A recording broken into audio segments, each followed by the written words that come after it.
This video is a follow-up, the next in the series. But basically, my other video, if you didn't see it, I went through my whole life story of how when I was younger, we thought I had autism. It was pretty obvious. Once I got older, maybe realized I have ADHD instead.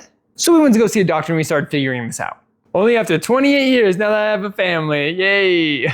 Basically, I was put on to 15 milligrams of extended release Adderall, slightly above the average mark. I took it for almost a full month, and no, it didn't really do anything. It was pretty obvious pretty early on that it didn't have any effect, including the opposite desire. It didn't have any calming benefits or even any excitable or chaotic benefits or behaviors or thought processes. Like I literally couldn't tell any difference, and neither could the people around me. So after a while, we visited the doctor and he was like, okay, yeah, let's try bumping it up to 20 milligrams. And part of that visit, I was like, okay, yeah, that's cool. Can I also get a referral for a psychologist or a psychiatrist or a therapist that specializes in autism in adults?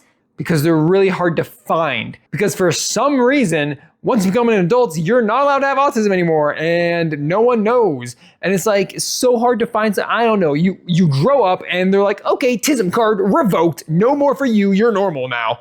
And it's so hard to find people who know anything about autism in adults, especially if you're undiagnosed.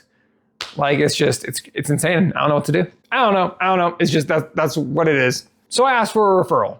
He sent me to a psychiatrist, and let me clarify a few things. I always knew that psychiatrists could perform basic therapy, but they also had the authority to hand out and prescribe medications.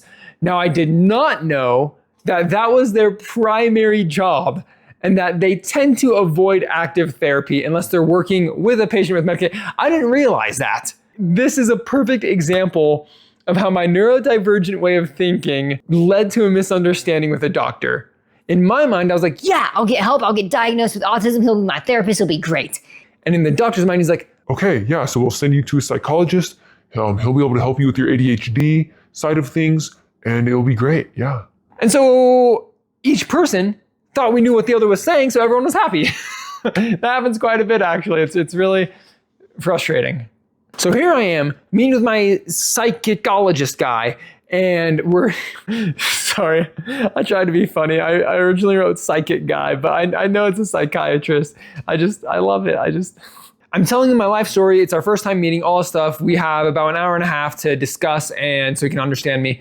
Halfway through, he's sitting there and he's like, yeah, off the top of my head, Ryan, I'm not leaning towards autism. You make eye contact really well. I know. Hey, I actually get that a lot. Wow, it's why I'm here with someone who, in my mind, specializes diagnosing autism. Where you don't actually, he doesn't know too much about it. I mean, he's aware of it. And so anyway, I respond, I'm like, no, yeah, I know. I kind of get that a lot. Because apparently, if you're extroverted, look people in the eye, and you're outgoing, you can't have autism. But it's not ADHD anymore. So I tell him my whole story. We discuss more, and he understands a little more, and we talk, and I clarify a few things. He asks questions. I actually really love this guy. He's probably my favorite psychiatrist, psychologist, therapy guy I've ever been to. It's a shame he won't do therapy for me because I love that guy. Anyway, after listening, he looks at me and he's like, Ryan, I'm thinking of a medication I want to prescribe for you, but let me preface it with this. Let me explain a few things first. It was first developed in the late 80s as an antipsychotic for bipolar and schizophrenia. I immediately started laughing. I'm like, oh, okay. And he's like, no, yeah. And I'm like, no, I get it. I immediately understood why he worded it the way he did. Let me explain things. He explained, he's like, recently, we've seen it actually help a lot with people with autism. So we talked about it, and it's called aripiprazole. You try and pronounce that, okay? Just try and pronounce that right now. Yeah, it's crazy. Out loud. I'm not even kidding. Like, try and do it out loud. Like, that's hard to say, okay? I don't know if it's just me. Some of you are probably just having it roll right off the tongue. I'm new to these medications and their names and whatnot. But my gosh, aripiprazole. Aripiprazole. I don't know, that's hard to say. Anyway, it's technically considered an antipsychotic, but the way it works, I guess, is similar to a mood stabilizer. So he explained how it physiologically works, and I love that stuff. And so he explains it and I'm like, oh, No, yeah, okay, yeah, I'm fine with that. Yeah, let's do that. we start out at a very low dose. I love how this guy did medication, but we started out at a very low dose, like extremely ridiculously low. And we slowly went up to a normal dose that he wanted to get me on.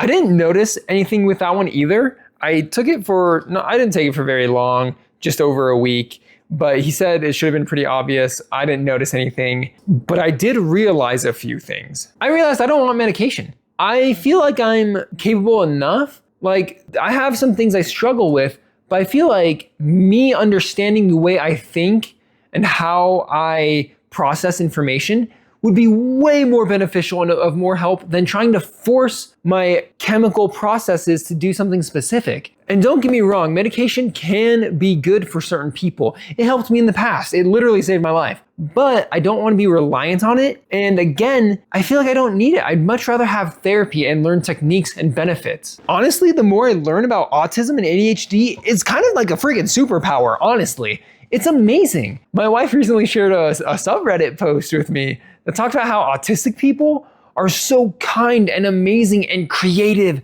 and they see the world through a whole different lens, and they don't beat around the bush, and they're hardly ever mean people. I've never met someone who, and I've known quite a few neurodivergent people, I've never met one that was a really rude person. They're usually pretty honest and open, and they see life as a good thing. It's awesome. And I want to be like that. I want to be that guy. So after meeting with him, we decided not to do that. And it's back to the drawing board. It's back to finding therapists. That's, what I'm doing. But that's going to be hard because I need to find someone who specializes in autism in adults, but I haven't been diagnosed as a kid, so I can't have it. Why is that so hard to find? These kids that are diagnosed when they're younger, they're not part of the lost boys gang. They don't just stay young forever. They have to grow up at some point. And when they do, is their autism suddenly gone? Do they stop seeing therapists because they've learned how to mask real hard?